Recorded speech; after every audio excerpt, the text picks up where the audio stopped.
नमस्कार दोस्तों, मैं डॉक्टर विनीता पांडे एक बार फिर आपके सामने उपस्थित हूँ। और आज हम बात करने वाले हैं कि डॉक्टरल एंट्रेंस टेस्ट जो होता है, जिसको हम प्री पीएचडी का एंट्रेंस कहते हैं, वो वास्तव में क्या होता है और इसकी तैयारी हमें कैसे करना चाहिए, क्योंकि ये टेस्ट हम लोगों ने क्लियर किया है।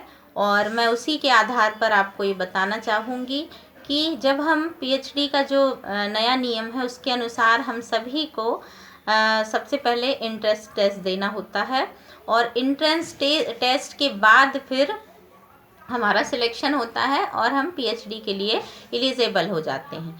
इसकी पूरी प्रक्रिया के लिए भी मैंने एक वीडियो बनाया हुआ है, उसको आप ज़रूर देखिएगा।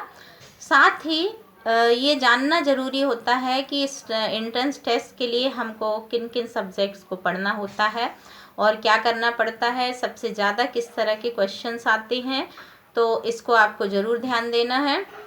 सबसे ज़रूरी चीज़ ये है कि पहले आप अपने को तैयार करें कि हमको डॉक्टरल टेस्ट देना है, और इसके लिए आपको सबसे पहले एक मोटिवेशन की ज़रूरत होती है, और सेल्फ मोटिवेशन इसके लिए बहुत काम करता है।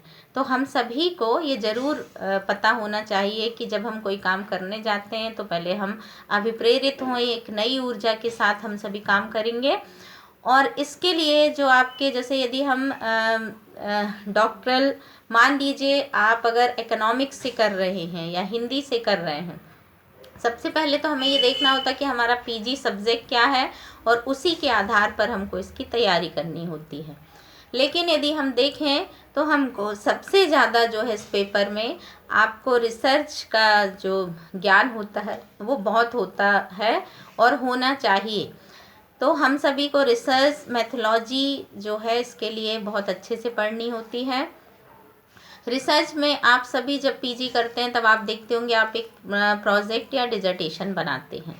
तो उस डिजर्टेशन को बनाने में आपने जो प्रक्रिया फॉलो की है उसके बारे में आपको पूरा नॉलेज होना चाहिए, और बेसिक कॉन्सेप्ट आपके क्लियर होना चाहिए। रिसर्च वास्तव में है क्या, कैसे की जाती है, उसकी डिज़ाइन क्या है, इन सभी के बारे में हमको थोड़ा सा पढ़ना होता है। और ये पढ़ना भी हमको चाहिए। मान लीजिए आप साइकोलॉजी से कर रहे हैं तो भी आपको रिसर्च पढ़नी है। साथ ही आपके यूजी और पीजी का जो सब्जेक्ट होता है उसके सभी पेपरों पर हमको थोड़ा सा दृष्टि डालनी चाहिए, क्योंकि कई बार ऐसा होता है कि फ़िलॉसफी से भी कुछ क्वेश्चन आते हैं। अगर मान लीजिए हम एमएड की बात करें, एजुकेशन की बात करें, तब हम देखते हैं कि हमको कुछ क्वेश्चंस जो होते हैं ना, वो आपके फ़िलॉसफिकल पर्सपेक्टिव ऑफ एजुकेशन वाला जो पेपर है, सोशलॉजिकल पर्सपेक्टिव ऑफ एजुकेशन वाला पेपर है, स्पेशल एजुकेशन है, साइकोलॉजी वाला जो पेपर है, उसमें से बहुत सारी चीज़ें आती हैं। गाइडेंस एंड काउंसलिंग होती है हमारी, तो कुछ क्वेश्चंस जो होते हैं 2, 4, 5 इसमें से भी आते हैं। और सबसे ज़्यादा जो आपका पार्ट होता है वो रिसर्च मेथोलॉजी कंफर्म आती है। उसमें आपको रिसर्च बेसिक क्या है, डेफिनेशन से लेकर के लास्ट रिसर्च का आपको प्रपोज़ल, फिर आपका शोध प्रबंध में आप क्या करेंगे, कैसे करेंगे, किसने इसकी परिभाषा दी, इस तरह के जो क्वेश्चंस हैं वो हमको सब देखने पड़ते हैं। रिसर्च डिज़ाइनिंग कितने प्रकार की होती है, रिसर्च कितने प्रकार का होता है, हम कौन कौन से स्टैटिस्टिक्स होते हैं, आपके कोरिलेशंस क्या हैं, एफ रेशियो क्या है, टी टेस्ट क्या है, बहुत तरह की। और अभी एनोवा और एनकोवा क्या है, ये सारी चीज़ें हमको थोड़ा सा, इनके सूत्र क्या हैं, कई बार वो आपसे सूत्र पूछते हैं और आपको ऑब्जेक्टिव में इसका आंसर देना होता है। तो इस तरह से हमको चीज़ें देख कर के चलनी पड़ती हैं कि हम क्या कर रहे हैं। और रिसर्च मैथोलॉजी के सभी पार्ट्स को पढ़ना होता है। इसके लिए आप गैरेट की जो बुक है वो भी बहुत अच्छी है। साथ ही आपकी आर.ए. शर्मा की बुक भी काम करती है, मंगल जी की बुक भी काम करती है, विपिन अस्थाना जी की शिक्षा अनुसंधान की भी बुक बहुत अच्छी है। तो आप इन सब को भी ले सकते हैं।